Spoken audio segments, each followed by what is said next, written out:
When my brother and I were starting our first company, instead of getting an apartment, we just rented a small office and we slept on the couch. And we showered at the YMCA, and we're so hot up we had one computer, so the website was up during the day, and I was coding at night, 7 days a week, all the time. And I sort of briefly had a girlfriend in that period, and in order to be with me, she had to sleep in the office. So work hard, like every waking hour. That's the thing I would say particularly if you're starting a company. And just work like hell. I mean, you just have to put in, 80 to 100 hour weeks every week. All those things improve the odds of success. To work, depending upon how well you want to do, and particularly if you're starting a company, you need to work super hard. So what does super hard mean? Well, when my brother and I were starting our first company, instead of getting an apartment, we just rented a small office and we slept on the couch. And we showered at the YMCA, and we're so hot up we had just one computer, so the website was up during the day, and I was coding at night, 7 days a week, all the time. And I sort of briefly had a girlfriend in that period, and in order to be with me, she had to sleep in the office. So work hard, like every waking hour. That's the thing I would say particularly if you're starting a company. And if you do simple math, say like, okay, if somebody else is working 50 hours and you're working 100, you'll get twice as much done. CEO of 2 companies, you're chairman of Solar City. Talk about time management. How on earth do you do this? Well, do you get any sleep? Yeah, sometimes not enough. Sleep is really great, because I find if I don't get enough sleep, then I'm quite grumpy. Obviously, I think most people are that way.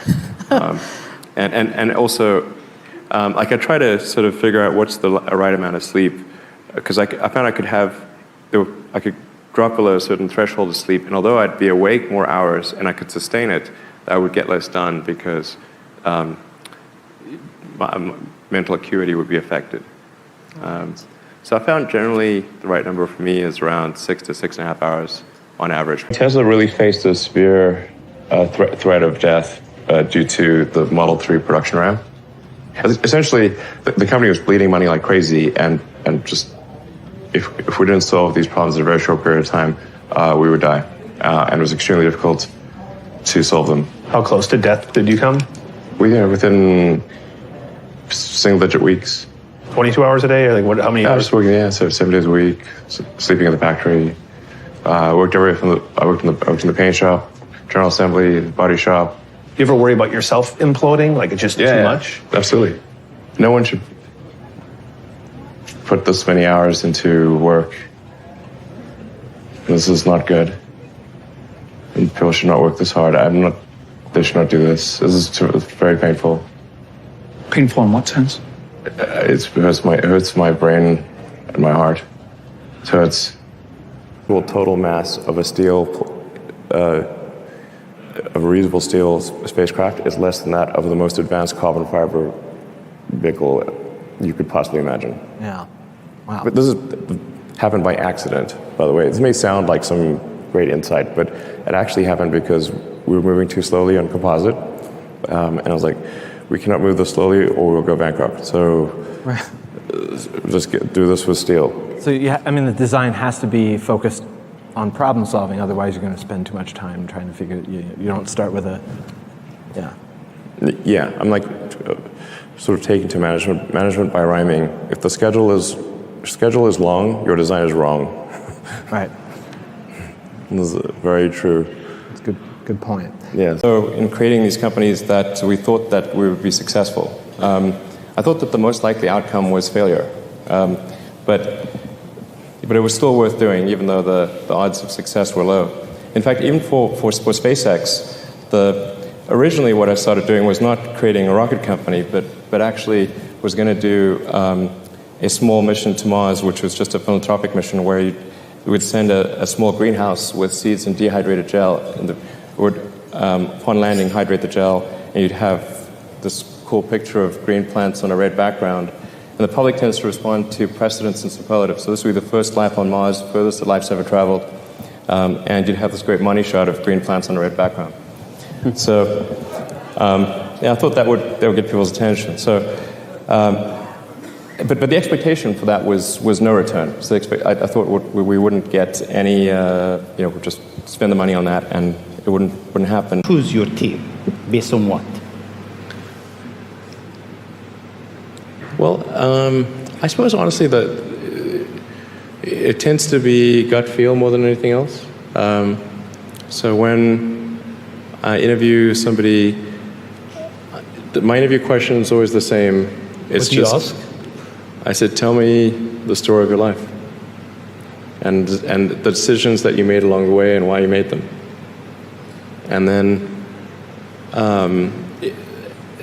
and also tell me about some of the most difficult problems you worked on and how you solved them.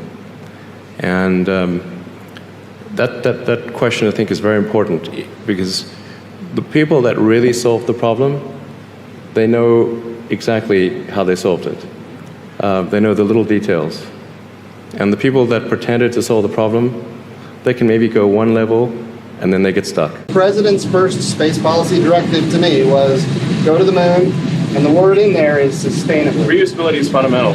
A fully reusable vehicle will cost 100 times less per flight than an expendable vehicle. I actually don't care at all about money, at all. But I do care about us becoming a spacefaring civilization. Yeah. And I do know that if we don't achieve full and rapid reusability, it will not happen. Yeah. And so that's the only reason I actually want money at all. What I really want to see is, permanent base on the moon, permanently occupied human base on the moon, and us building a city on Mars. That's like, if I can see the beginning of that before I die, I'll die happy. To reason from first principles. This is contrary to the way most human reasoning takes place, which is by analogy. Reasoning from first principles just means that you figure out what are the fundamental truths or things that people are pretty sure are fundamental truths, and can you build up to a conclusion from that, from those principles, and then certainly if you come up with some idea and it appears to violate one of those fundamental truths, then you're probably wrong. Or you should get a really big prize or something like that. This may seem like, I don't know, it may seem sort of obvious when it's explained, but it's actually not what people do.